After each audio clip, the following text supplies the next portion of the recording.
Welcome, Palace to the Call. My name is Stephen Dawes. I haven't said what my name is for a long time. I should put it at the little bottom of my videos. Anyway, my name is Stephen Dawes, and thank you for joining me today. There's a couple of little bits of Palace news that I wanted to cover. Not a huge amount been going on over the last couple of days, but I thought I'd aggregate them all into one video so that you can get a general idea of what's been going on. First of all, Dougie Freedman. There was talk a couple of days ago that Manchester United were looking at bringing him in to the club, and it was actually at one point almost a certainty, the way that the press were talking about it. You know, they had real interest in him. A couple of others, you know, noticeably Newcastle and things like that, they tried to go for staff at their clubs who had been put on gardening leave, I think, to try and stop them getting poached by Manchester United. So they then went after Dougie Freedman, or at least that's what the papers said.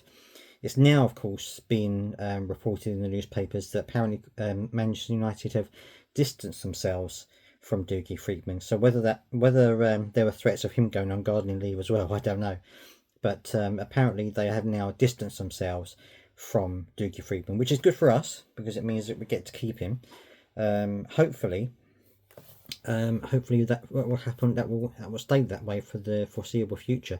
And one of the reasons, of course, is that he's such a good spotter of talent. Adam Wharton was talking a little while ago to Crystal Palace, and he was talking about his first flurries into the Premier League. He's really enjoying it. He loves the challenge, as you would expect from someone like him. He's an old head on young shoulders. He certainly has been a really good asset for the club since he joined. And apparently Dougie Freedman has been looking at him since the beginning of since the middle of 2022. He said that his agent actually told him at one of his first games in the Championship, that Dougie Freedman was in the stands. So it looks as though he's been looking at him, if not other players at Blackburn, since the middle of 2022. So it just goes to show you that while, you know, we sit here, or at least I sit here, and other YouTubers sit here and discuss players that Palace may be in or out for, this work actually goes on for a long time. And I'm sure Dougie Freedman has been looking at players that we may get in the summer for about a year or so. You know, he tends to have long looks at these players before he makes a decision. So it's fantastic that he does that, and hopefully he'll stay around for us to do that a little bit longer. The other news I wanted to talk about was Marc Guehi. Obviously, he still hasn't signed a contract, although he is under contract to 2026. He hasn't signed an extension yet, and it's looking incredibly more likely that he will leave in the summer. Now, according to some reports in the newspapers, Crystal Palace are already eyeing up replacements for him for the summer.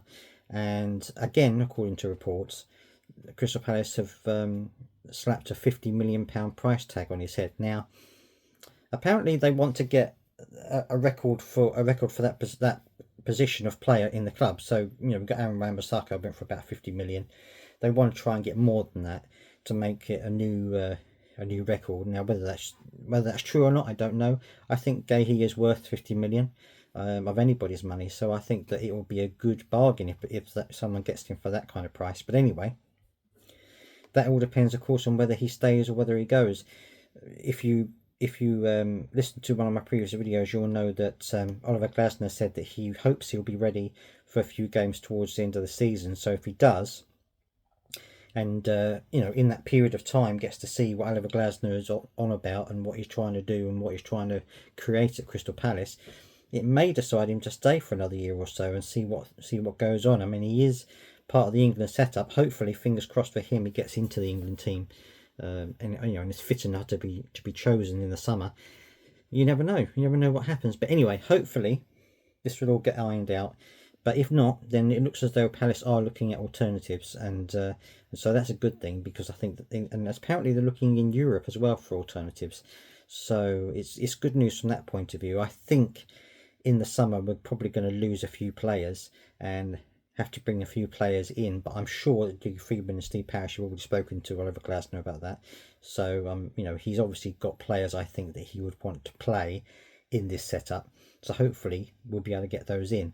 But anyway, that's just the news as it is at the moment. Let me know down in the comment section about any of those things that I've mentioned, and I'll see you next time.